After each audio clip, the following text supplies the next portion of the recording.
ha habido, bueno, pues algunos hemos ido acumulando retrasos, como sabéis, y bueno, vamos a dar paso a la última sesión de hoy. Llevamos un día muy interesante, hemos tenido ya 4 sesiones y vamos a por la última antes del descanso para afrontar mañana la última parte del Congreso. Tenemos con nosotros a 3 magistrados de lo mercantil y vamos a hablar del concurso consecutivo.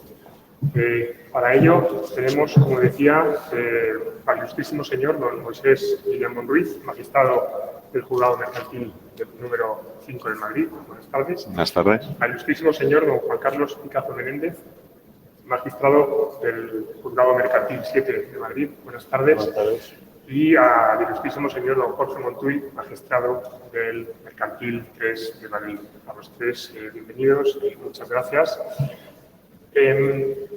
Vamos a hablar del concurso consecutivo y yo creo que en lugar de ir haciendo preguntas e ir contestándolas, como me imagino que nos liaremos y os liaréis y empezaremos a hablar de diversos temas, yo casi voy a lanzar una serie de preguntas a los 3 para que podáis ir hablando de los diferentes temas que tenemos, porque hay varios asuntos que son controvertidos y que estoy seguro que nos podréis aclarar muchas cosas. Preguntas como, ¿es necesaria la pluralidad de acreedores para declarar un concurso consecutivo o puede declararse sin que exista esta pluralidad de acreedores? ¿Debe exigirse al mediador que en la solicitud de concurso actúe asistido por abogado y procurador? Y en caso de que el deudor no se persone asistido de abogado y procurador, ¿esto significa que puede el juez sobreseer el procedimiento concursal directamente? Otros asuntos. Al margen de lo dispuesto en el artículo 695, el texto refundido del concursal, existen otros supuestos en los que proceda a declarar el concurso consecutivo. ¿Qué sucede si los mediadores designados por el notario rehusan al cargo? ¿Puede declararse en este caso el concurso consecutivo? Y luego tenemos una última bastante más específica en relación con la duda de si puede excluirse o en qué casos puede excluirse del plan de liquidación la vivienda habitual. Lanzo directamente las preguntas.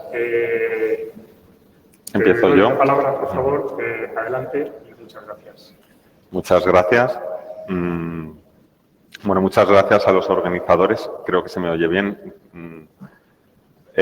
por asistir a un lugar así, como es el casino. Tenemos un tema, nos han dejado para última hora, en el concurso consecutivo. Estamos con un público que algunos, pues ya la mayor parte nos conocen, a los magistrados de Madrid. El concurso consecutivo, la Comunidad de Madrid, es algo un poco complicado. Entonces, al margen de todas esas preguntas que en sí ya arrojan una respuesta en cuanto a las interrogantes procesales y sustantivas del concurso consecutivo, he visto que por la mañana han tenido ustedes también una mesa con el beneficio de exoneración del pasivo insatisfecho. Ahí hay una cuestión muy importante que intentaremos luego resolverla al final. Bueno, resolverla, hablar de ella para exponer un poco si es que diera tiempo, pero bueno, supongo que ya estarán un poco, se ha abordado. Hay otras cuestiones también muy candentes en relación con la tramitación del concurso consecutivo, como es el concurso sin masa y estos acuerdos de Barcelona de 9 de junio del 21 y el artículo 472 lo vamos a dejar después también para mi compañero magistrado del Mercantil 7 para que podamos abordar y debatirlo un poco. Y una primera aproximación y luego hay temas sustantivos como son la vivienda habitual, los bienes necesarios. Hay tantos interrogantes en el concurso consecutivo y tanto que queda por venir porque todavía no ha caído el grueso de problemas continuos de los concursos consecutivos en sí. Hay unos juzgados un poco pioneros en la tramitación de estos concursos, que son los juzgados de Barcelona, y hay una tramitación de los concursos consecutivos. Con anterioridad se regulaba en la ley concursal y se ha introducido el texto refundido de la ley concursal. No se ha variado la competencia objetiva. Entonces empezamos con el primer problema. al margen de los requisitos de postulación y de solicitud de mediador concursal, solicitud por... No daría tiempo en una intervención en la que podemos dejar varias cosas claras, pero no todas. El primer tema que yo voy a tratar es sobre un poco la competencia y algún requisito de postulación, y luego al traer el 472 pues iremos abordando a lo mejor la posibilidad de ver esa postulación, si está en vigor la disposición adicional tercera de la Ley 2515, pero al final es verdad que a cada juzgado de lo mercantil dejan un poco, a mi juicio, como en vez de ser un operador jurídico para aplicar el texto refundido de la ley concursal, parece que tenemos que interpretar constantemente y bordear esa línea de cuál es la tramitación. Por eso hay tantos interrogantes. En primer lugar, con respecto a la competencia, está la competencia objetiva y parece que está resuelto, pero no es así, porque con la competencia objetiva surgen múltiples problemas derivados de la solicitud de un concurso consecutivo que se produce por ambos cónyuges, uno que sea empresario, otro que no sea empresario. En los juzgados de lo mercantil tendemos a diferenciarlos, los concursos, y lo mandamos a decanato, vuelven repartidos de manera distinta, sin perjuicio de la tramitación coordinada, esa declaración del concurso, pero surge la competencia objetiva con respecto a la conceptuación de si eres empresario o no eres empresario. Saben ustedes que con anterioridad se regulaba si era empresario a efectos también de seguridad social. Ahora tenemos una regla clara en el artículo 44.3 del texto refundido que viene a determinar que es empresario a efectos de lo establecido en la legislación mercantil.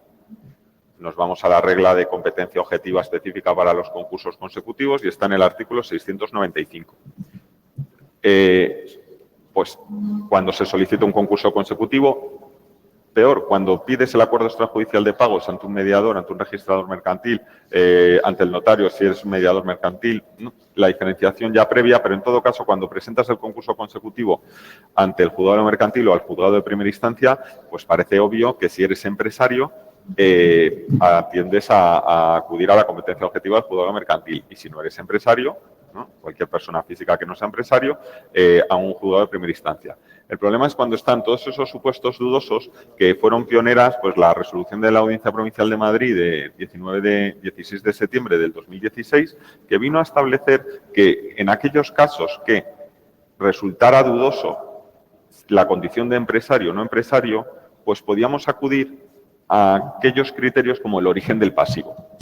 Luego fuimos evolucionando, es verdad que hay un criterio muy flexible por parte de los juzgados de lo mercantil, pues presenta en el momento de la presentación de la solicitud del acuerdo extrajudicial de pagos, pues tú eras empresario a efectos mercantiles, pero están los administradores, los socios, son o no empresarios, pues parece que ha habido un criterio flexible, también postulado por la Audiencia Provincial de Barcelona en la sección 15, que viene a considerar que las deudas que provienen de una persona que en el momento de la declaración de un concurso no sea empresario, pero provenían de esas deudas de haber realizado una condición de empresario, tanto por avales o por cualquier otra circunstancia, ese origen es de empresarial, pues tenía la consideración de competencia objetiva al juzgado de lo mercantil.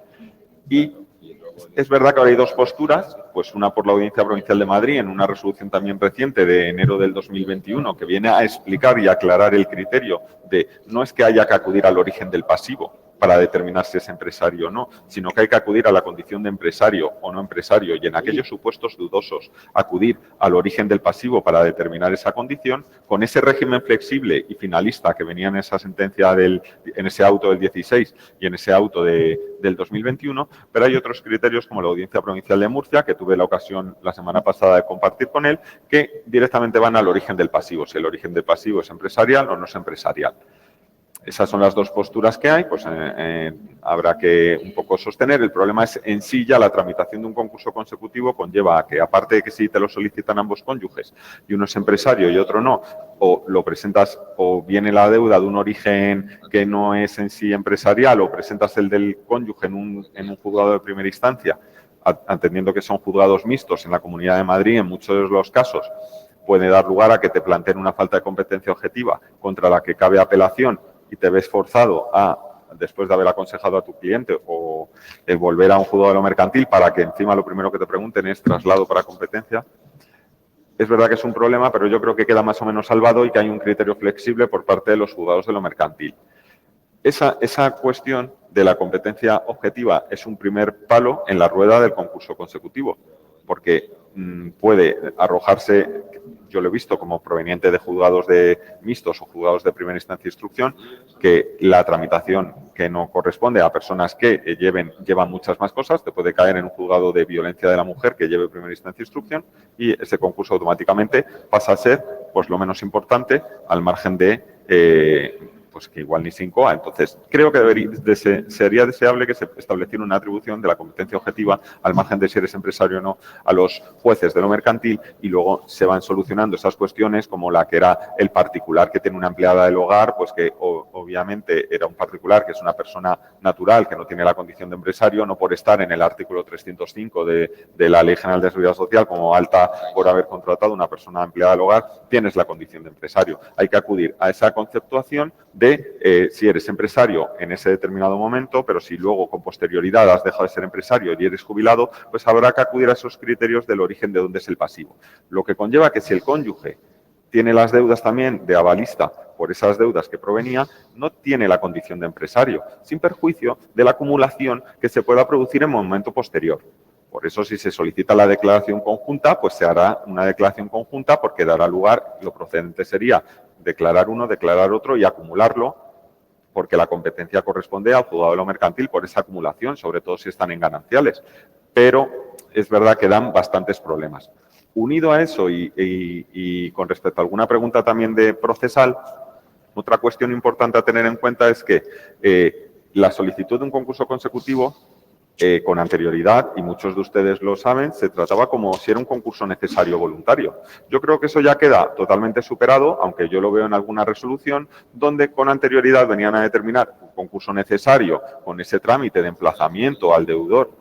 Ahora, el texto refundido de la ley concursal lo aclara ya estableciendo que en el libro segundo del texto refundido está el acuerdo extrajudicial de pagos, la comunicación de negociaciones y un acuerdo de refinanciación y ante los supuestos de fracaso del 695 que se abordaba dará lugar a un concurso consecutivo a esas situaciones previas que no es de carácter necesario con independencia de quien gestione esa solicitud de concurso, ya sea el mediador concursal, el deudor o incluso el propio notario. Además, se da ese supuesto concreto que queda establecido en el Real Decreto, en la Ley del 3 del 2020 respecto hasta el 31 de diciembre, que la no designación durante 2 veces de un mediador da lugar a que se produzca la declaración inmediata de concurso consecutivo y teniendo por intentado el acuerdo extrajudicial de pagos, que es verdad que hay cuestiones relativas a si se deja de aplicar, qué pasará con posterioridad, que espero que sea en ese mismo sentido, porque no hay una voluntad obstativa por parte del deudor de no intentar un acuerdo extrajudicial de pagos, sino todo lo contrario.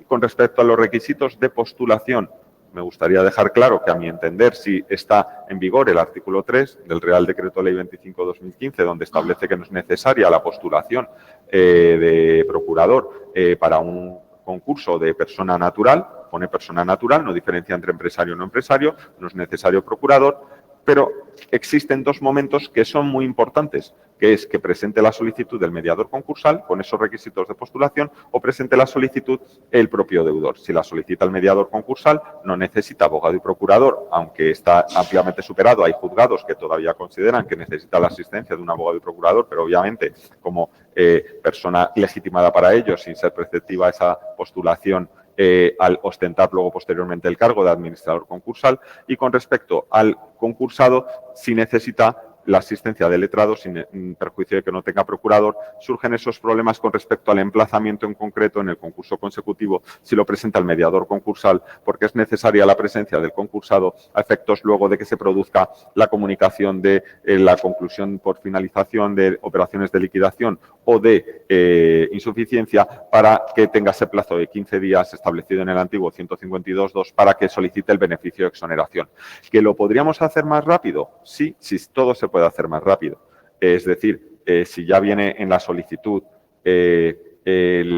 por parte del mediador, puede poner que concurren los requisitos y el plan de liquidación y el inventario, pero hay determinados encajes que no son tan fáciles de regular, porque va relacionado con el posterior concurso sin masa que hablaremos, porque en los acuerdos de Barcelona que se realiza una acomodación y una reducción de los plazos procesales en la tramitación con la motivación principal de que dicen que son excesivos los plazos, se refiere a un concurso solicitado por un mediador. así es un protocolo, si lo solicita el deudor, no se le aplicaría, porque hay que aguantar determinadas cautelas. Yo creo que en una primera posición procesal de esto queda un poco contestada. Y luego habíamos pensado, relacionado con la presentación del concurso consecutivo, diferenciando entre empresario y no empresario, hablar un poco del artículo 472, sin perjuicio de decir que con la diferencia de un concurso empresario o no empresario, sabemos que, y ya queda establecido en la ley, que si no eres empresario directamente se abre liquidación. Si eres empresario y no propones una propuesta anticipada de convenio, se abre liquidación. Se debería poner en el auto la apertura de la liquidación para proceder, pero es verdad que si se solicita por un concursado, aunque se abra la liquidación, hay que dar traslado al administrador concursal que se nombra para que presente un plan de liquidación. Si lo presenta un administrador concursal, el mediador concursal se le nombra y se tiene por aportado el plan de liquidación. Por ejemplo, ahí queda salvada esas discordancias procesales. Con respecto al inventario, nada dice al margen de que se acomode al procedimiento abreviado. Pero en aquellos supuestos donde te solicita un propio concursado la declaración, la conclusión, que tiene vivienda pero que no se incluya sí en el inventario pero no en la liquidación y que se tramite ya directamente el beneficio de exoneración con todos los requisitos, pues a lo mejor esa declaración y conclusión simultánea que veremos con posterioridad no está todavía atada y es difícil un poco de regir. Y habías preguntado también con respecto a la pluralidad de acreedores. Sí. Con respecto a eso, es verdad que hay un auto de la Audiencia Provincial de Barcelona de Ribelles que viene a determinar que con un acreedor, pero bueno, yo solo es un auto, leyéndolo y también habiendo tenido oportunidad de oírle en exposición, pues ese era en ese caso en concreto, no es que, pero en todo caso creo que queda un poco zanjado, es anterior al texto refundido, que como causa de conclusión del artículo 465 que haya solo un acreedor, no es causa de, no se puede declarar el concurso cuando hay un solo acreedor, aunque sea un supuesto ficticio que te obliga a realizar una contracción de una deuda para que sea virtual para declarar el concurso, pero en todos casos, si uno detecta que es un solo acreedor, daría lugar a no la admisión por uno de los supuestos que queda establecido ya de manera implícita anteriormente, pero ahora ya de manera expresa como causa de conclusión del texto refundido. Muy bien, pues muchas gracias. Adelante. Buenas tardes. Yo es que ya no me acuerdo las preguntas. Bueno, la verdad es que podemos vamos, no con la exposición y luego entramos si hay alguna. Yo más o menos voy tachando alguna, o sea que vale. Adelante. Muchas gracias a los organizadores por este sitio tan bonito. Bueno, los conocemos casi todos, o sea que tampoco muchas de las cosas ya las hemos hablado en otras ocasiones. Y poco podemos aportar, sobre todo la experiencia cada vez más voluminosa de concursos de persona física, porque parece que es lo único que hay. Las personas jurídicas no sé si se están reteniendo, las que llegan vacías y se archiva casi todo. Y ahora lo que parecía que en Barcelona sí que es verdad que había mucho más, ahora en Madrid se empieza a notar el aumento de persona física. Con respecto a lo que ha dicho Moisés, es que la solución es muy fácil. O sea, quitas la competencia a los juegos de distancia, que se van a quedar muy contentos. A nosotros no nos supone un aumento grande de trabajo. Preferimos que nos quitaran otra cosa antes que el concurso de persona física. Al concursado lo va a agradecer porque no va a verse por la regla general, aunque también ocurre, de hecho en mi juzgado ocurre, en concursos de los que a los 7 o 8 años dicen: oiga, ¿qué ha pasado con mi concurso? Que yo llevo aquí y no sé nada de él. Y yo creo que con mayor o menor acierto, pero una tramitación un poco más con conocimiento de causa. Entonces, la solución sería rápida, porque nos dejaríamos de discusión de si es empresario o no es empresario, qué debemos entender por empresario, qué no debemos entender por empresario. Es cierto lo que dice Moisés, vamos, porque lo dice el auto de la audiencia, la resolución, no sé si autosentencia, el auto de la 28 reciente. Pero también es cierto que hay que adaptarlo a las circunstancias de ahora, en las que mucha gente, autónomos o empresarios de una determinada época, por las circunstancias y más con el COVID, se han visto obligados a ponerse a trabajar por cuenta ajena.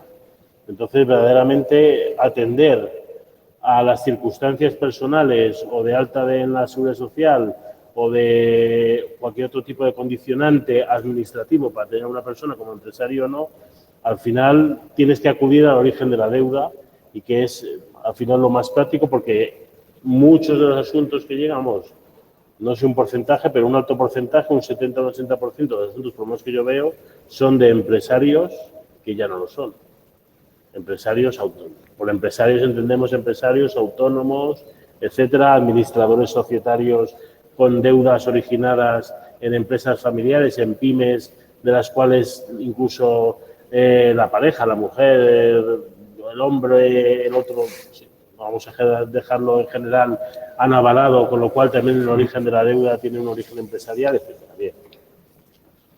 Respecto de la primera pregunta, que es la única que me acuerdo, que ya la ha contestado Moisés, sobre la necesidad de una o más deudas, yo siempre lo he tenido claro. De hecho, cuando preparé la especialidad, era una de las primeras cuestiones que se planteaban discutiendo preparando el dictamen. Y con el texto refundido es todavía aún más claro. Es necesaria la concurrencia de 2 o más acreedores. Es verdad que en el artículo 2, creo que es, pues no es el antiguo artículo 2, y creo que se mantiene el artículo 2, ha desaparecido el adjetivo calificativo de común, que era lo que se basaba la jurisprudencia para establecer la necesidad de la concurrencia de 2 o más acreedores para establecer una situación concursal, pero ahora tenemos el maravilloso 465.2, que es el que ha dicho Moisés, que es que cuando la lista definitiva de acreedores resulta la existencia de un único acreedor, automáticamente archivamos el concurso. Eso es lo que algunos de vosotros ya sabéis, que habéis hablado conmigo, es lo que se le aplica al privilegiado perro del hortelano. Es decir, el privilegiado que no quiere vender, pero no autoriza, pero no se lo quiere quedar, le hacemos un círculo de seguridad alrededor, vendemos todo, hacemos todo, y cuando quede solo su bien o quede un solo acreedor, se cierra el concurso.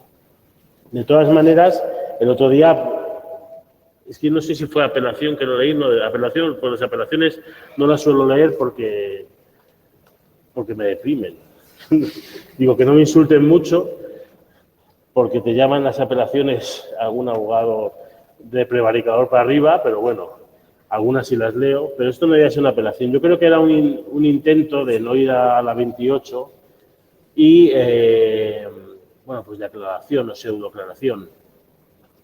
Y lo que venía a decir el acreedor, bueno, el deudor, es que, primero, que él había solicitado el concurso, con lo cual el juez estaba vinculado a la petición del solicitante en este caso, es decir, que tenía que declarar el concurso sí o sí, que lo que me dio ganas de decirle, hombre, si tú pides que te reconozcan como acreedor o que reconozcan que te deben 100.000 euros, el juez no está obligado a darte lo que pides. El juez está obligado a dar una respuesta en derecho, pero no a darte lo que pides. Y luego le dije que no había ninguna aclaración, que estaba claro lo que era la jurisprudencia anterior y lo que era la jurisprudencia actual. Si solo tienes un acreedor, no es una situación concursal. Te vas pagas y si no pagas, pues ya te irá el acreedor, intentará algún tipo de ejecución y si no hay ningún activo, pues una declaración de insolvencia, lo que sea, pero no de carácter concursal. Y luego además es que, es una maquinaria muy específica, muy especial, en la que está todo diseñado o parcialmente diseñado para la concurrencia de acreedores. Es cierto que lo que decía Moisés, que bueno, pues no sé, hace un poco de ingeniería y busca ver algún tipo de deuda. Otro día llegaba al juzgado uno que era una deuda frente a las de, no sé si no era una administración pública, algún tipo de subvención, pero luego la otra deuda era una deuda, bueno, de aquella manera en la que él era el propio acreedor, que se había autoprestado o autofinanciado una actuación, un determinado crédito, un determinado activo financiero, pero que verdaderamente no había realmente varios acreedores, con lo cual aquello se archivó. La postulación ya la he dicho. No sé si hay alguna pregunta más. Sé que había alguna, por ejemplo, en materia, que es lo que te decía antes, que yo te iba a responder, sobre el control de oficio de cláusulas abusivas. Yo es que, vamos, no sé si os habéis visto alguna de estas. Yo, ¿Perdón? por suerte, creo que no. Todavía no me han pedido que declare de oficio alguna cláusula abusiva. Me imagino que irá referido a algún tipo de contrato de financiación, de contrato de préstamo bancario o el típico, cuando estamos hablando de persona física en concurso consecutivo, persona física, ojo, no personas jurídicas. Bueno, persona física, no, perdón. En los consumidor. un concurso en consumidor, persona física, que viene, pues que tiene a lo mejor una de las deudas es con un privilegiado o un llamado a ser privilegiado por un préstamo hipotecario en el que existe una cláusula abusiva que seguro que existe. A mí todavía no me han pedido, de oficio no lo controlamos. Es más, me genera dudas, a mí no se me había ocurrido, yo es que porque lo he leído en el programa, la verdad. Pero yo, me genera serias dudas que seguro que en Barcelona lo hacen. Y en Barcelona entran al fondo y resuelven y declaran nulidad del contrato. Pero a mí me genera la duda de la competencia del juez. O sea, yo lo he visto por dos lados, con llamadas de compañeras de instancia examinando todos los contratos, que es, claro, su Pero origen es normal. No, pero de instancia en los consumidores que se miran los contratos como si fueran declarativos monitorios, porque es de oficio, porque lo tienen como insaculado. Y lo he visto pues de manera un poco sospechosa en ejecuciones hipotecarias donde se tramita la solicitud de cláusulas abusivas, el mismo a lo mejor deudor que te está diciendo que necesita el bien necesario para el despacho profesional.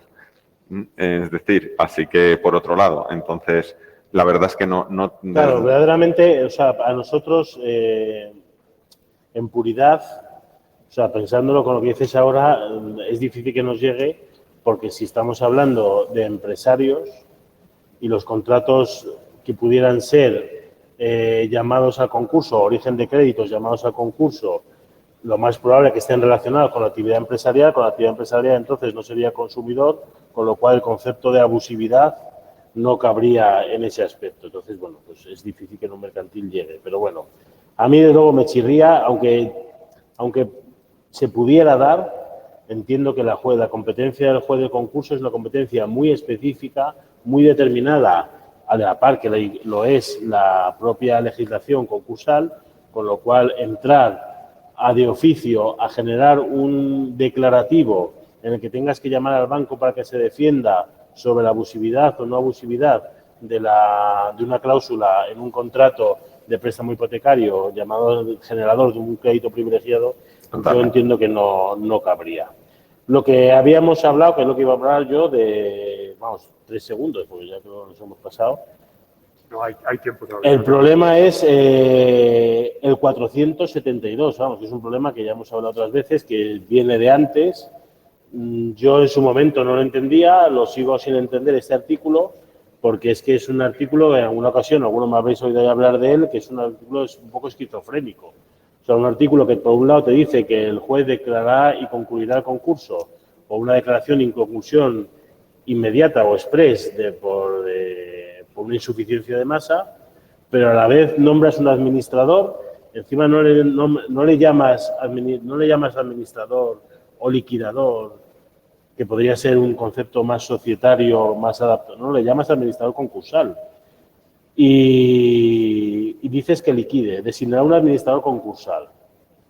Y una vez que liquide, y siguiendo el orden y pagar los créditos contra la masa, cuando no hay concurso, si lo acabas de concluir. O sea, no existen créditos masa, la persona que nombres no es un administrador concursal en puridad, por lo menos de un punto de vista terminológico. Te puedes llamar como quieras, pero no debería llamarse así. Y le aplicas una prelación de créditos masa de insuficiencia de masa como si estuviera abierto el concurso. Claro, todo esto que él dice el 472, párrafo primero, viene trasladado de una situación en que hay un concurso abierto, hay una insuficiencia de masa, el administrador comunica la insuficiencia de masa, que no significa que lo concluya en ese momento, sino que simplemente da un aviso de que no hay dinero suficiente para pagar los bienes contra la masa, y a partir de ahí se abre lo llamado, como conocemos, el concurso del concurso, con la alteración de el nuevo orden de pagos de créditos masa, los créditos concursales se pueden ir olvidando de cobrar porque no van a cobrar absolutamente nada y se les dice de manera bonita y educada que no van a cobrar nada, pero es un concurso abierto. Entonces, en el que hay un administrador concursal que ha comunicado la insuficiencia, al que le puedes decir, oye, pues vende lo que tengas, paga conforme al orden establecido en la ley y cierra el concurso. Y nos olvidamos del tema. Y, sin embargo, aquí no.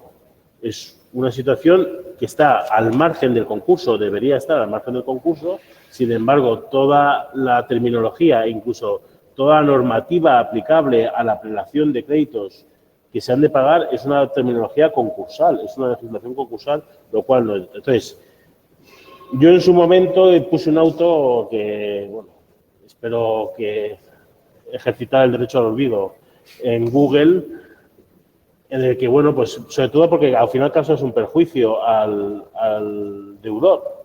Es decir, que no le dificultas la solicitud del beneficio de exoneración. Y al final lo que dije es que no nombraba nada porque no había nada que nombrar, que lo liquidara él por su cuenta y punto. Bien. Yo lo que hago ahora, como no me cuadra nada y veo que va a haber más problemas que otra cosa, por empezar por los honorarios de la administración concursal, ¿de acuerdo? Bueno, pues lo que hago es, y en algún auto lo he puesto y ya lo tengo puesto de modelo, es no declarar y concluir simultáneamente, sino declarar, nombrar administrador concursal y si viene el mediador, pues designar al mediador administrador concursal y decirle en negrita y bien separado para que lo vea cuando lo lea, es que liquide lo que haga una relación de bienes de lo que hay, liquide lo que haya y si desde el minuto 1 considera que no hay bienes suficientes y se van a generar unos créditos masa que no va a dar, no hay bienes suficientes para pagar ni siquiera esos créditos masa, que pida inmediatamente la conclusión del concurso. La conclusión del concurso.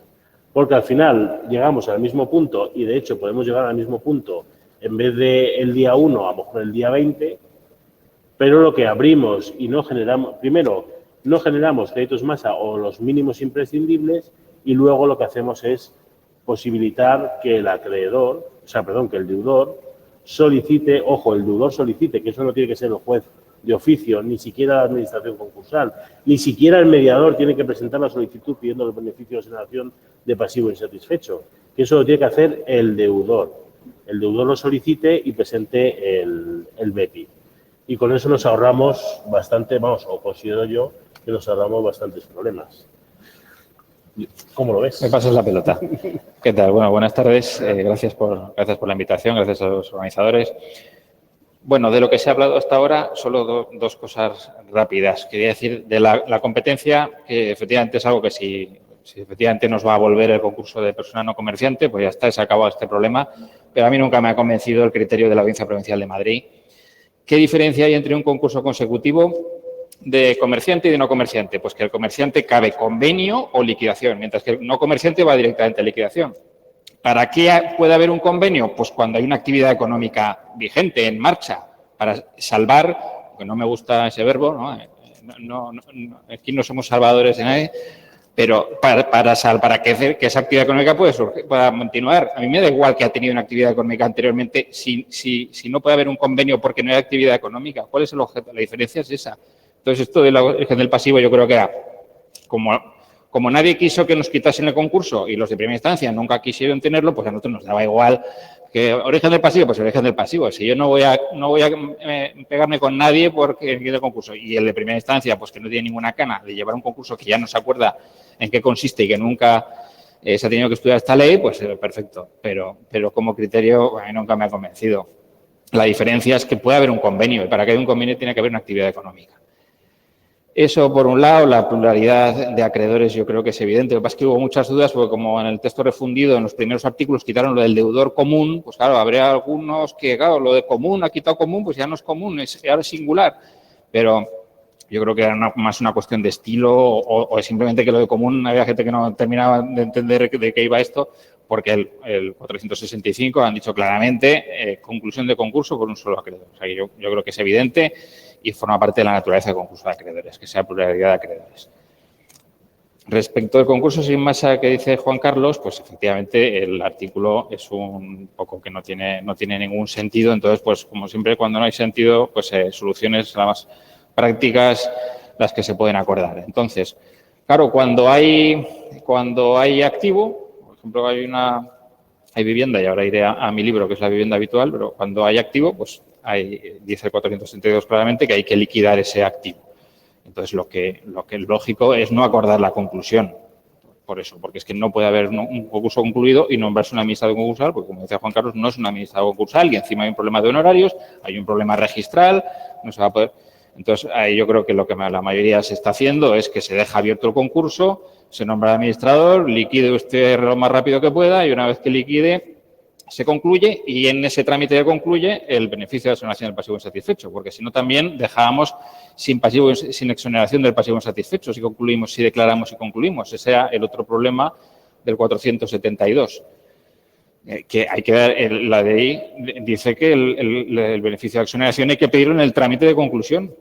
Si se declara y se concluye, no hay ese trámite. Entonces, al final, la solución práctica es no concluir, no hacer nunca declaraciones y conclusiones cuando es persona física. ¿Que hay activo? Pues que se liquide, se nombra administrador concursal. ¿Que no hay activo? Pues hay dos opciones.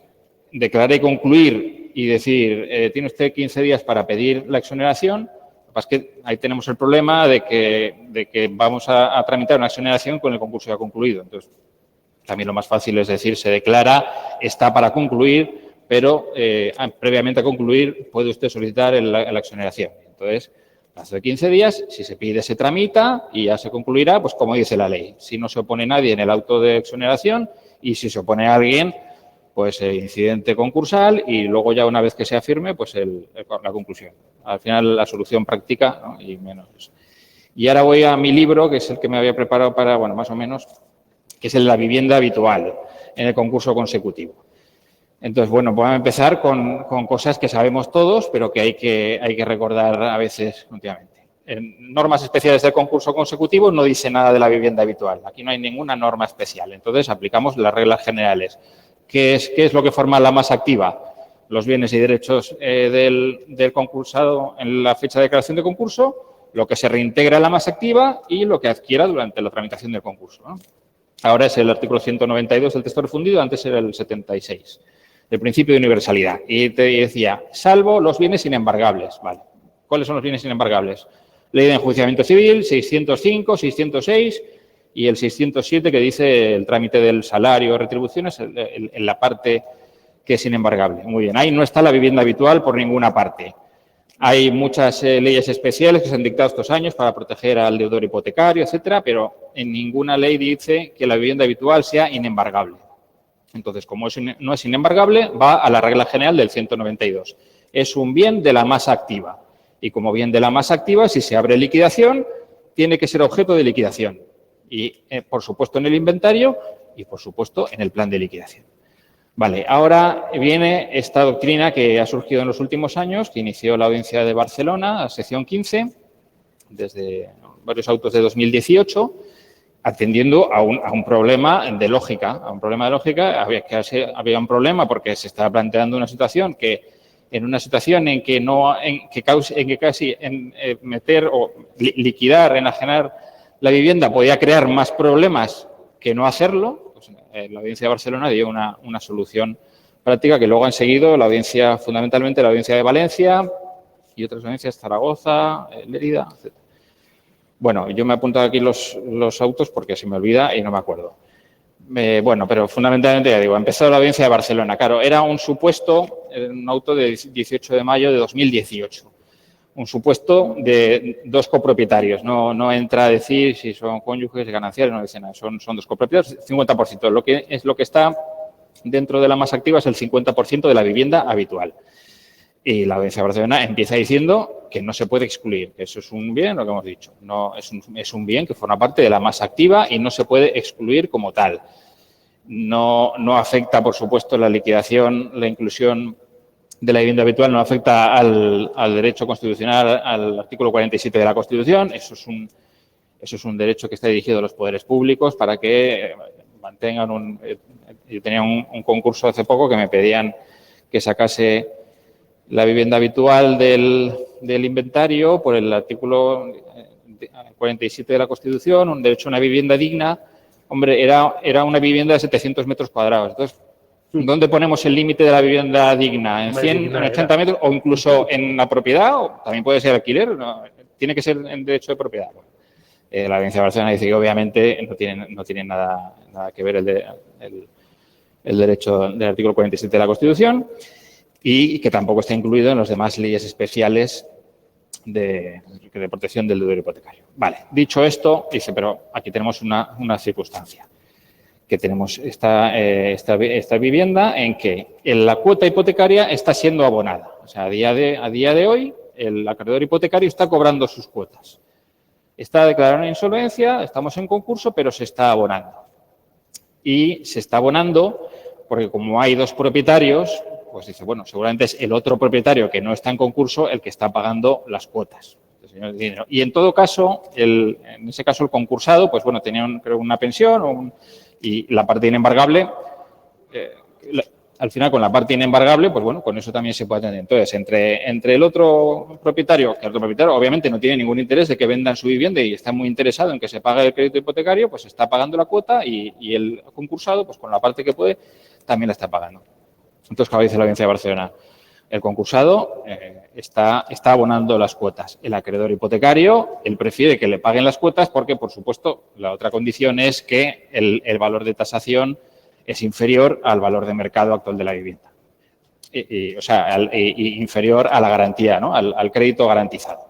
Entonces, si se vende, si se enajena la vivienda, no se va a poder satisfacer el crédito. Entonces, el acreedor hipotecario es el primero que no tiene ningún interés. Mientras le paguen, va a cobrar todo el crédito garantizado, mientras que de la otra manera no se garantiza. Y el resto de acreedores, claro, en ese caso en concreto, no había más créditos contra la masa. Como no salía de la masa lo que se estaba pagando, con lo que se estaba pagando la cuota hipotecaria, no se estaba perjudicando a los demás acreedores contra la masa y acreedores privilegiados. Entonces dice, no se perjudica al concursado, por supuesto no se perjudica porque puede seguir usando la vivienda habitual. El acreedor hipotecario no se le perjudica porque está cobrando su crédito y en la medida en que no se afecta a la masa activa porque no está saliendo de ahí, tampoco se perjudica a los demás acreedores que pues, tampoco de la enajenación de la vivienda no iban a obtener nada. Entonces, tampoco de ahí iban a sacar nada. Entonces, bueno, entonces, ¿cuál es la solución? Claro, dice la Audiencia de Barcelona, no se puede excluir el bien porque es un bien de la masa activa, pero lo que vamos a hacer es que no se enajene. Al menos mientras se sigan pagando las cuotas. Claro, al final es una disposición. Entonces, en cada uno de los autos viene establecido de una manera. En uno se hable que se prevea que el juez autorice que continúe y que no se saque a subasta o que no se realice la vivienda habitual, o sea, de una manera u otra, porque al fin y al cabo es una disposición pues un poco extraña para lo que estamos acostumbrados, ¿no? Un plan de liquidación, que esa es otra cosa que quería decir, que lo sabemos todos perfectamente, pero el plan de liquidación se reduce a las reglas de enajenación. Es lógico y natural que la Administración concursal introduzca un inventario en el plan de liquidación, porque entre los textos provisionales, entre el informe provisional y el plan de liquidación, pues pasa un tiempo y suele haber cambios pero ese inventario del plan de liquidación es meramente informativo, no tiene ningún valor. Lo digo porque como siguen haciendo los acreedores observaciones al inventario que se introduce el plan de liquidación, el auto que aprueba el plan de liquidación nunca puede entrar en ese inventario porque no tiene ningún efecto normativo, no tiene ningún efecto jurídico, más allá de la propia declaración de voluntad o conocimiento de la Administración concursal de decir que el inventario a esta fecha existe, pero no tiene mayor valor. Entonces, bueno, dice la Audiencia de Barcelona, no se le puede sacar del inventario, que no sería el del plan de liquidación, sino que sería el del informe provisional. No se le puede sacar, pero vamos a poner en el plan que no se enajene la vivienda. Claro, con condiciones. La condición es esa. En ese momento ya se ha tenido que acreditar, en el momento, porque estos son todo resoluciones que se dictan al aprobar el plan de liquidación, se ha tenido que acreditar de alguna manera, en algunos casos la Audiencia de Barcelona ha denegado esto porque no se ha justificado que el valor de mercado fuera inferior al del crédito garantizado o no se ha acreditado que se estuviesen pagando al día de las cuotas. Ahí es más la Audiencia de Valencia la que entra a mirar, porque la Audiencia de Barcelona, en el fondo, yo creo que la mayoría de los autos tampoco se mete a mirar con qué se está pagando, pero la Audiencia de Valencia sí. La Audiencia de Valencia lo pone como condición imprescindible en que se pague con dinero que no venga de la masa activa, ya sea porque sean bienes inembargables, ya sea porque es un tercero, generalmente el propietario del otro 50%, el que paga. Entonces, si se dan esas condiciones, que el valor de la garantía es superior al valor de mercado, por tanto, nunca se va a poder satisfacer el crédito garantizado. Que se estén satisfaciendo a esa fecha todas las cuotas, que estén satisfechas todas, por supuesto. Y que se esté abonando con crédito que no sea con dinero que no venga de la masa. En esas condiciones, lo que cabe acordar es que no se realice la vivienda. Entonces, es una disposición un poco extraña, digo que en un plan de liquidación no es normal, porque además sería condicional. Entonces, habría que pensar el plan de liquidación, poner una regla para el caso de que se deje de pagar. Pero mientras se esté pagando, yo creo que en el plan de liquidación habría que poner, a día de hoy se está pagando, por lo tanto, se prevean unas reglas de enajenación, las reglas lógicas, venta directa, subasta tal, pero y se pida expresamente que se autorice que mientras se sigan abonando y concurran estas circunstancias, pues no se proceda a la enajenación.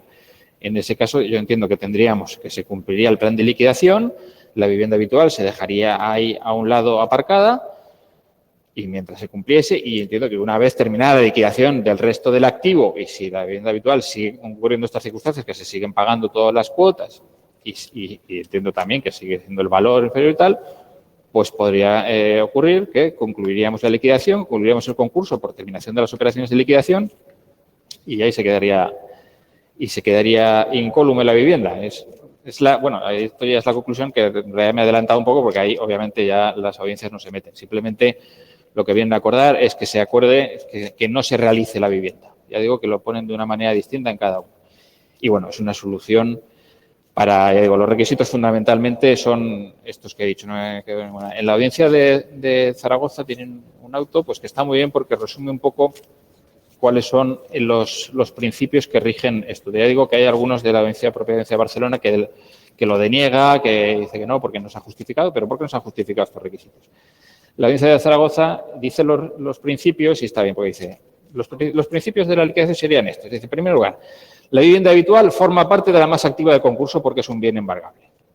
En segundo lugar, la liquidación en el concurso tiene un alto grado de flexibilidad. Mediante la ley concursal se da ese grado de flexibilidad. La ley de enjuiciamiento civil tiene carácter supletorio, pero antes de ese carácter supletorio se le puede dar. O sea, por lo tanto, la liquidación en concurso a un alto grado de flexibilidad, siempre con el respeto a los derechos del acreedor con privilegio especial, 155.4, ahora del 210. En cuarto lugar, las reglas de ejecución de la LEC no son obligatorias, se pueden aplicar de forma subsidiaria, porque ahora veremos luego, la Audiencia de Zaragoza las tiene en cuenta. Dice, y así como la liquidación de la concursada persona jurídica ha de ser total, la persona jurídica se liquida y se extingue, la persona física obviamente no la podemos extinguir, ya llegará el momento en que la quieran extinguir, pero de momento no. Y entonces, mientras tanto, pues hay que dejarle con los bienes imprescindibles. Para eso están también los bienes inembargables. Entonces dice, no resulta jurídicamente imprescindible, ontológicamente, la liquidación de todos sus bienes. Y entonces dice, conclusión, dice, por tanto, cuando la ejecución de un bien, entre paréntesis, la vivienda habitual, cuando la ejecución de un bien resulte antieconómica, al fin y al cabo esa es la raíz, la ratio es esa, que sea antieconómica la liquidación, el juez podrá excluirla de la liquidación. Es importante incidir en eso, no excluir del inventario, sino excluir de la liquidación. Sigue estando ahí y en un momento dado, si concurren las circunstancias, se liquida. Siempre que se den determinadas circunstancias que las resumen tres. El conocimiento del resto de acreedores y del acreedor hipotecario. Claro, en todos estos casos el acreedor hipotecario no se había opuesto, no había dicho nada, no tenía el conocimiento del resto de acreedores y del acreedor hipotecario. La previsibilidad de que el resultado de la enajenación no cubra la deuda hipotecaria y el pago de las cuotas periódicas y la no iniciación en instancia del acreedor hipotecario de dicha ejecución. Y claro, entonces ahora para comprobar estos requisitos, la Audiencia de Zaragoza tiene en cuenta las normas de la Ley de Enjuiciamiento Civil, el 470 y el 471. Entonces, a la hora de comparar la valoración de lo que se podría obtener con la enajenación de la vivienda respecto del crédito garantizado, pues entonces tiene en cuenta que con 671, pues que la adjudicación nunca podría ser por menos del 70% del valor de tasación, lo cual pues eso lo utiliza para tenerlo en cuenta. Y bueno, pues esta es la situación a grandes rasgos de la vivienda habitual. Entonces, en principio, legalmente no hay nada, pero está esta doctrina que me imagino que se irá imponiendo, porque bueno, sí que es verdad que se da una situación. Que la cuestión importante es que estén muy claros los requisitos y que se cumplan y que se justifiquen en el caso, ¿no? Porque si no, es el problema, como suele pasar siempre, que parece que ya barra libre y ya, pues ya está. Y artículo 47 de Constitución y mi derecho a mi vivienda digna. Citar únicamente la Directiva de Marcos de Reestructuración Preventiva del 2019, que bueno, de venta preventiva únicamente el artículo 23 tercero, el artículo 21 establece el plazo máximo para que se pueda obtener la plena exoneración de las deudas, se establece en 3 años. Ahora nosotros lo tenemos en 5 años, establece el máximo en 3 años. Pero permite que se amplíe a las legislaciones, ya veremos luego en la transposición lo que se hace, permite que se amplíe cuando no se ha ejecutado la vivienda habitual. Dice, cuando no se ejecute la vivienda principal del empresario insolvente o de su familia. Entonces, en esos casos parece que permite la directiva que se amplíe el plazo para obtener la exoneración total de las deudas. Sí, y no sé si me meto en yo algo quería más. apuntar, bueno, vamos bien de tiempo. Sí. 25 de mayo de 2020. Yo creo que Jorge, el magistrado del 3, ha explicado perfectamente, es decir, la vivienda habitual no deja de ser un bien y, por otro lado, tenemos como unas ganas de correr con la declaración y conclusión, incluyendo la vivienda habitual, que parece como que si la finalidad del concurso consecutivo es la obtención del beneficio de exoneración del pasivo insatisfecho. Pero los motivos por los que, es decir, el artículo 472, que solicita la declaración y conclusión de concursos sin masa, y con respecto a la vivienda habitual, que se tramite no con declaración y conclusión, por otro lado, con las reglas de Barcelona, hacen que hoy precisamente, esta semana que estaba participando en un curso como asistente con mis compañeros, pues todos nos exponemos ahí las dudas de los compañeros de instancia y cada juez de lo mercantil dice, yo lo que hago es, entonces, yo no quiero comparar con que en un juicio verbal diga uno, yo lo que hago es, hay unas reglas tasadas y hay una línea roja. Pero con la declaración y conclusión sí pasaba al principio que te solicitaban la declaración, la conclusión, la vivienda habitual que salga y el beneficio de exoneración ya. Y yo he visto resoluciones que no con la vivienda habitual, pero sí hay declaración, conclusión y concesión del beneficio de exoneración. También hay resoluciones que declaran, concluyen, nombran administrador o no nombran administrador al amparo de este artículo.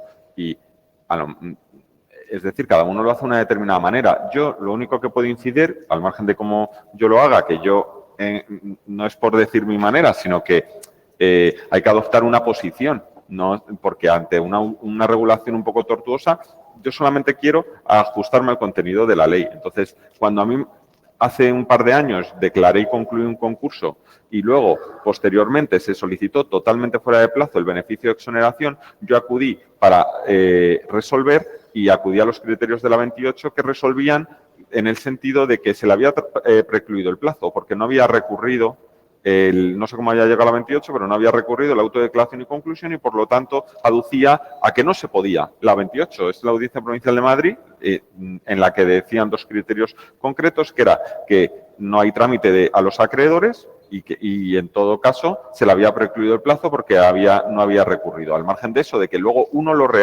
porque recuerdo que estaba en otro juzgado en sustitución, luego con el administrador me dijo, no, pues luego a posterior lo reabrió, ¿no? Ante solicitud, pero bueno, la ley es clara. Entonces, ahí hay un problema de preclusión de los plazos, que es el que es.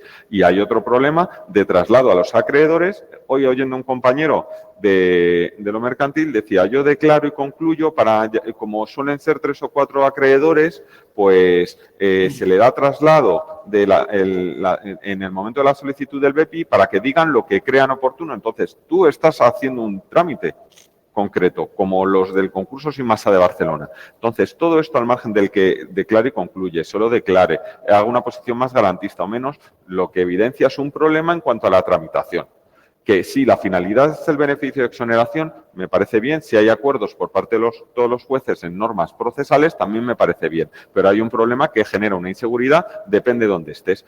Y a mi juicio, cuando se solicita la declaración y conclusión y dice que no hay masa y lo solicita el propio deudor, y que se solicite el beneficio de exoneración, me parece más prudente en salvaguarda de los derechos de los acreedores que son parte en el concurso y de problemas procesales de honorarios, que recordemos que la Administración concursal cobra unos honorarios conforme al Real Decreto como mediador concursal, que a lo mejor están pagados o no. No lo sé. Pero luego con posterioridad abre liquidación y también hay unos honorarios que se tiene que poner. Es verdad que las normas procesales de los concursos sin masa de Barcelona pues los dejan a honorarios definitivos, no se abre la sección sexta, con respecto a la sección quinta pues si no hay más. Es decir, hay unas reglas procesales pero que bordean un poco cuando vamos en puridad a lo que habla mi compañero del Mercantil 3, a las normas de la vivienda habitual. No puede quedar de soslayo que esa entrada y salida tendrá que estar en el inventario, gozar de un régimen de impugnación en su caso, ver el consentimiento del acreedor privilegiado, un trámite en el momento de comunicación por insuficiencia o de conclusión de toda la liquidación, porque recientemente yo leyendo un auto o una crítica, no sé, en redes sociales, a una resolución de la Audiencia Provincial de Barcelona que me hizo levantar la ceja, dije, si siempre es todo maravilloso, con respecto al beneficio de exoneración, que está el traslado del domicilio social a las empresas a Madrid y el traslado del padrón a Barcelona para pedir la exoneración. Supongo que hay un flujo migratorio, pero había una crítica a que un juez de lo mercantil había declarado que no era necesario el taxi del autónomo para el ejercicio del trabajo y había sido confirmado por la Audiencia Provincial con una serie de motivos y argumentativos y que venían a establecer pero claro, si luego uno piensa sin la finalidad del beneficio de exoneración, pero si se ha abierto liquidación y no hay bien necesario o no necesario para la actividad, lo que no puede ser al final es que una persona que solicita un concurso consecutivo se queda con el taxi, con la vivienda habitual, con la pensión de alimentos, los alimentos a la exmujer, el paraguas, también las cláusulas abusivas con respecto a esa ejecución hipotecaria amparada y luego pedimos el beneficio de exoneración, es decir, todo. Entonces es el filtro para limpiarte de todos los créditos. Bueno, yo creo que la finalidad es la exoneración de los créditos. Y la tramitación, cada cosa tiene su asunto, pero con respecto, por ejemplo, a las licencias, pues habrá que aplicar lo que viene en el texto refundido de la ley concursal y no la finalidad de que sea un bien necesario para la actividad y que continúe y que, por lo tanto, no se toque en relación a la inembargabilidad de los bienes que son necesarios para la actividad, sino que habrá que ajustarse también a la normativa de si ha cesado la actividad, procedemos a liquidar y luego cuando ya no haya bienes para liquidar, con esa incidencia a la vivienda habitual y la protección que hay posterior de la vivienda habitual que viene ya reflejada en el beneficio de exoneración. Respecto a la vivienda habitual, yo creo que es la de Zaragoza, le falta un buen criterio que es el que tiene Valencia, que es el origen de los pagos. Que es lo que dice Valencia, que es de dónde viene ese dinero, porque claro, si con ese pago estamos privilegiando al privilegiado en detrimento de los derechos de los demás concursales, incluso de los masa, pues podríamos tener un problema. Entonces, que justifique que normalmente es la familia, o bueno, o dinero que pueda tener por otro lado, pero bueno, pongamos que sea la familia, o en este caso el compañero de piso, el que paga la hipoteca. Pero que se justifique, por lo menos que se alegue. De tal manera que se vea que la fuente externa de financiación, sin perjuicio de que luego se subrogue o no en la posición acreedora de algún tipo, pues no va a causar o no está causando ningún detrimento o perjuicio al resto de acreedores, porque efectivamente normalmente la vivienda, el valor que se va a obtener es muy inferior al de la deuda. Pero puede ya que no, porque puede que esté muy avanzado el crédito hipotecario, que quede muy poca deuda por pagar, que se siga pagando, porque a lo mejor han pasado incluso años y se sigue pagando el crédito, y bueno, pues a lo mejor la venta de ese bien, de ese activo, generaría unos ingresos al concurso que llegaría a pagar, hombre, a lo mejor no todo, pero sí parte, a lo mejor incluso el crédito masa con los IBIs, etcétera. Entonces, bueno, pues habría que tenerlo en cuenta y yo creo que es un criterio que adopta Valencia, que yo entiendo que debe ser en garantía de los demás acreedores interesante para tener en cuenta en complemento a los que dice Zaragoza. Muy bien, pues muchas gracias. Yo creo que vamos a abrir un breve turno de preguntas porque es tarde, pero bueno, Adelante, por favor. Vamos a pasar el micrófono Sí. para que lo puedan escuchar los compañeros que están también fuera. Pregunta a don Juan Carlos, porque lo que ha dicho al principio de todo me he quedado ahí con esto, cuando hablábamos de si había un acreedor o dos acreedores y que hacía el cordón sanitario, no era la palabra que he utilizado, a un privilegio general que no quería vender, sería un privilegio especial, me imagino, ¿no? Sí, pero... ¿Y es que me he quedado así con la duda diciendo, ¿cómo funciona eso? No, vamos a ver, yo el ejemplo que ponía no es exactamente en esta materia en relación a la existencia de un acreedor o no, aunque se podría aplicar. O sea, es una materia ajena, o sea, es un problema de liquidación general que cada vez menos, porque yo entiendo que ya el privilegiado está entendiendo, hombre, primero ve cubiertos sus intereses o por lo menos garantizados sus derechos, con una aplicación estricta de la normativa concursal del antiguo 155, de los equivalentes, dijo los números, todavía algún día me los aprenderé, del equivalente del texto refundido, pero lo que al final es decir, hay un privilegiado, generalmente la Sareb, aunque ya está la Sareb, yo los problemas que tenía con la Sareb ya no existen esos problemas, hay unos problemas nuevos que también se están solucionando, que quieren daciones en pago pero con sobrante, con calificación concursal. Pero bueno, el problema que teníamos es que no se avanzaba y teníamos bienes que no eran posibles liquidarlos porque no valían lo que valían en 2007. El acreedor privilegiado no quería el bien como una dación en pago o para el pago y no consentía la enajenación por debajo del precio pactado en la escritura pública. Entonces, llegaba un momento pues, de colapso. Y además ese colapso o paralización de la actuación liquidatoria del administrador concursal, como dejamos que se extendía, entonces la administración concursal no sabía cómo continuar, no sabía qué hacer, incluso llegaba a paralizar la liquidación de otros activos y la paralización general de concurso.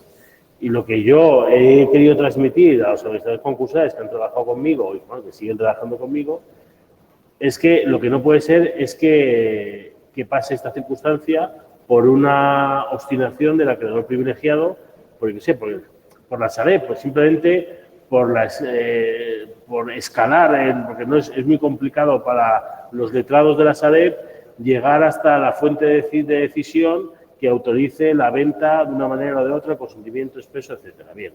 Entonces, en caso decía, bueno, vamos a dejarlo quieto, vamos a liquidar el resto de bienes, si hubiera dinero y sería aplicable en este caso, se pagaría al resto de acreedores la totalidad de los créditos reconocidos, incluido evidentemente los créditos masa, y una vez solo quede un bien, o bien cerramos por pago, que sería el caso si se diera, que a mí no se me ha dado, bueno, en algún caso sí se ha dado, pero no con un caso de un supuesto como este, por la existencia de un solo acreedor, con su crédito privilegiado, o bien, que es lo más normal, por finalización de la liquidación. Que solo queda un bien. De hecho, en las conclusiones, el privilegiado se oponía. Y yo les he dicho que no se cercena ningún tipo de derecho. Es decir, ellos tienen unas opciones liquidatorias de naturaleza concursal a las que se tienen que acoger. Y si no se acogen porque no les interesa por el motivo X que sea, tienen abierta la ejecución hipotecaria para poder liquidar el bien conforme a las normas generales fuera del concurso. Y el concurso finaliza. Porque el concurso no es, al final el concurso deviene no sé, como una situación en sí misma, una realidad en sí misma, que no es eso, el concurso es un instrumento. Y cuando desaparecen los condicionantes que te permiten utilizar ese instrumento, el instrumento se cierra, se guarda y se va a otro. Y eso es lo que en este caso lo traía a colación porque podría ser el supuesto de que se liquidaran todos los bienes y se pagaran a todos los acreedores y solo quedara el privilegiado. Pero eso era lo que ese caso no se ha dado el caso de no liquido todo menos el privilegio y a concurso, y a cerrar el concurso. Muchas gracias. Creo que teníamos por aquí alguna pregunta. Sí, una pregunta, Luego después. una pequeña pregunta relacionada con el tema de la vivienda compartida, o sea, es decir, de titularidad compartida por matrimonio, gananciales o cualquier cosa. Efectivamente, la ley de enjuiciamiento civil la excluye de los bienes protegidos a los efectos de seguir la ejecución. Por lo tanto, entran dentro del inventario y también de la ejecución.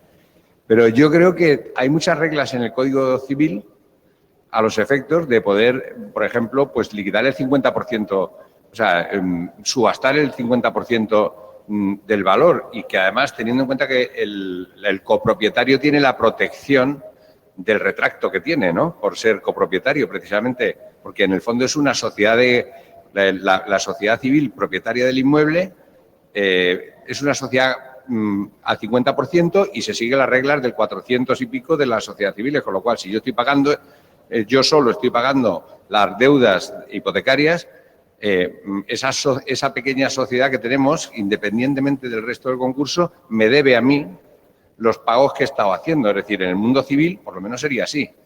No en esa solución de excluirlo de una subasta. Lo que pasa es que en la práctica no se suele dar ese supuesto, porque si metemos la normativa civil pura, de hecho la declaración de concurso de un cónyuge produce la disolución del régimen económico matrimonial de gananciales según el 1392, pero no se divorcia, o sea, no se produce la disolución del régimen de gananciales porque la declaración de concurso de los cónyuges, que se podría hacer.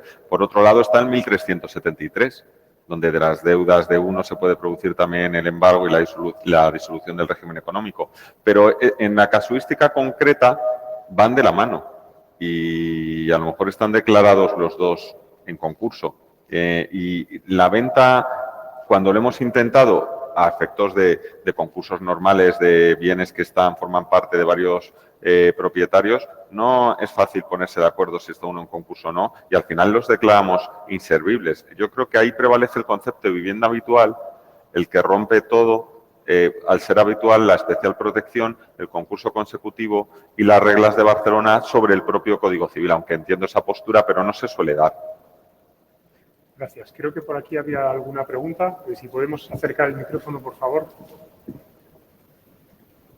Buenas, a ver, yo quería, cuando habéis estado hablando de un solo acreedor, claro, a la Agencia Tributaria de Seguridad Social pues siempre le reconoces un crédito contingente, entonces, ¿ese no lo tenéis en cuenta? ¿El qué? A la Agencia Tributaria por los créditos contingentes del 252 o por labores de inspección. Sí, está acreditado el crédito, claro, si es un acreedor. ¿Pero qué quiere decir? ¿Que sea un acreedor por varios conceptos? No. Que se le cuenta como acreedor, entonces a la que haya cualquier otro acreedor o ya son Agencia Tributaria de Seguridad Social. Sí, claro. Bueno. Ya hay dos, sí, es un aunque acreedor sean más, contingentes sin cuantía. A esos efectos la calificación da igual. La cuestión es que sea crédito concursal. Claro, entonces siempre, por lo menos hay dos. No sé. No siempre, no. Vamos.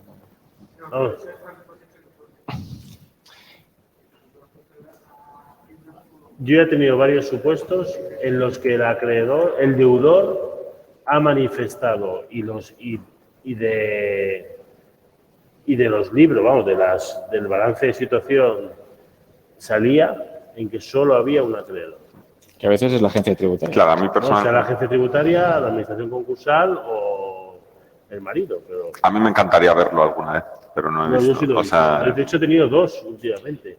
Uno, que es el que he comentado, que verdaderamente había un acreedor que no era tal, y otro que es que directamente es que era solo uno. Hombre, eso es otra cosa. Cuando hay un segundo crédito que por la cuantía es un poco sospechoso. En alguna ocasión se ve que eso otro no es un crédito. Si yo le dejo 20 euros para te invito a comer, no, pero no es un También es crédito. cierto que yo he tenido de un concurso más o menos, bueno, importante para estas épocas, quizás no tanto de antes, pero en el que había un crédito de, no me acuerdo cómo era, en general, no sé si eran 15.000 millones, porque era una sociedad internacional, y el segundo acreedor era un trabajador, una trabajadora de la sociedad que solo tenía un trabajador, la concursada, aunque era un grupo grande, en el que se le debían varias mensualidades o una mensualidad. Digo, el recibo de la luz, o sea, si ya se Pero sabe bueno, eso que es, en pero ese bueno. caso yo consideré que sí que había pluralidad de acreedores. Es más, si es que es simplemente, no sé... Pero de todos modos, yo creo que centrado en el concurso consecutivo y la pregunta en sí, porque nos hemos ido del consecutivo y de si en el primer plano de la declaración del concurso y de la declaración por parte del juez de primera instancia, que es lo que llega de inadmisión por un solo acreedor, que luego dio lugar a que un solo acreedor, Barcelona, dijera que procediera a admitirlo, en esa foto, cuando tú pides el acuerdo extrajudicial de pagos, hay una foto que luego conlleva que puede haber una modificación, a lo mejor solo hay un acreedor, no se puede admitir, y ahí en ese caso lo admitieron. También hay otras resoluciones que en ese determinado momento de instancia dicen que no tiene la insolvencia en el momento de declaración del concurso, y también la audiencia, por ejemplo, ha dicho que no es el trámite y el momento adecuado de tú controlar si tiene esa insolvencia, sino que es un concurso consecutivo a un acuerdo extrajudicial de pagos fracasado por el cual tú inicias. Y relacionado con eso lo pedían en primera instancia, pero lo del acreedor yo creo que era más virtual por esa resolución de Ribelles, pero no que se dé con carácter habitual un acreedor. Vamos, O sea, yo es que hay una cosa que nos olvidamos y muchas veces nos olvidamos la administración concursal y nos olvidamos los jueces. Es que siempre estamos centrados, es verdad, en los derechos y más en concurso de persona física, de los derechos del deudor y focalizando toda la actuación judicial e incluso de liquidación de la administración concursal a la obtención del beneficio del pasivo insatisfecho, y nos olvidamos que los acreedores no son bolcheviques de la Rusia venidos aquí, no, o sea, son una gente que tiene una serie de derechos. Y eso me pasaba a mí, por ejemplo, con el tema de la no petición o la petición fuera de plazo, cuando han transcurrido los 15 días, se ha concluido el concurso y no ha habido una solicitud de exoneración de pasivo, y luego te recurren el auto de conclusión diciendo que, oiga, que es que yo quiero la exoneración. Entonces, si tú al final le das un nuevo trámite, le das una nueva audiencia, le das una nueva posibilidad o oportunidad procesal para que pida el beneficio de exoneración, le vas a estar quitando créditos. O sea, es que estás extinguiendo créditos. Que no es decir, no es una quita y no es una espera. Incluso una quita, bueno, provisional, como puede ser un convenio que si no cumple renace, no, es una extinción del crédito. Una innovación extintiva. Entonces, verdaderamente es muy grave. Entonces, hay que tener mucho cuidado y tener, o sea, que puedes tener un poco de mano izquierda o de manga ancha, pero ojo que se causa perjuicios a otra parte. Al igual que con el tema de los honorarios, yo he tenido, o se me está empezando a plantear el problema, de honorarios de mediadores que, bueno, de hecho hablaba cuando tenía con Moisés, que yo tengo la duda de exactamente si el mediador nombrado en administración concursal, si ha de cobrar o no, o si ha de cobrar hasta el límite de lo que cobró o pudo cobrar como mediador. Esa interpretación del artículo del texto refundido. Pero claro, si tú le das honorarios o apruebas honorarios, estás generando un crédito masa. Que si luego no hay dinero para pagarlo, le cierras el BEPI, como dijéramos, originario, y ya le abocas a una exoneración condicional al plan de pagos, etc. Entonces, que todas estas decisiones, en un sentido o en otro, tienen su trascendencia. Y que muchas veces nos olvidamos de que existen los acreedores con sus derechos. Y si yo abro la caja concursal o el bote concursal, como quieras llamarlo, y se aplica todo el régimen jurídico concursal, abro la posibilidad de un BEPI. Y si abro la posibilidad de un BEPI con un solo acreedor, ese acreedor de repente se va a ver a los pocos meses, si el juzgado funciona bien, de repente que ya ha desaparecido su crédito. Y a lo mejor no era lo correcto en ese caso. Entonces, hay que tener ojo. Hombre, lo digo también porque muchas veces habláis de abrir, concluir o concluir rápido y ni siquiera pasa el periodo de comunicación de créditos. Entonces, si tú vas a hacer un BEPI, vas a pedir el BEPI, tendrás que primero saber qué tipo de créditos tengo. Porque si no tengo masa, no tengo privilegios, Pues directo, fuera, ya está. O sea, se liquida, se paga si hay y si no, fuera. Pero tendré que esperar a ese momento. Por lo menos para saber a qué me atengo, si tengo exoneración directa, por plan de pagos. Claro, lo que pasa es que la mayoría de los créditos, bueno, la mayoría, muchos de los concursos que vienen, es que ya sabes que ni siquiera va a cubrir los honorarios de la administración concursal. Es que no hay dinero ni para hacer las mínimas actuaciones. Eso es a los que yo me refiero en el sentido de valorar. Y viene del acuerdo extrajudicial de pagos, que ahí ya se ha tenido que hacer una lista de acreedores. Después en el concurso te comunican otra cosa. Tienden siempre a comunicar, aunque tú les comuniques la declaración de concurso, le des copia del informe que has presentado con la solicitud de concurso como mediador, ellos hasta que no les llega el día 28, después del BOE, Hacienda y Seguridad Social incluidos, no te comunican nada. Y de repente en ese día empiezan a aparecer cosas, pues multas de tráfico de 1942 que todavía gestiona la agencia tributaria, empiezan a revisarte el último año que no te ha prescrito de la renta y empiezan a salir cosas, pero con la tramitación. Muy bien, yo creo que vamos a dar por concluida la sesión porque estoy seguro que puede haber muchas más preguntas, pero son las 9 menos 20 de la noche. Yo creo que solo queda, de verdad, pues agradecer a los tres ponentes su presencia en la charla de hoy. Muchísimas gracias a todos. Y damos por concluida la jornada. Muchas gracias a todos. Gracias. Gracias.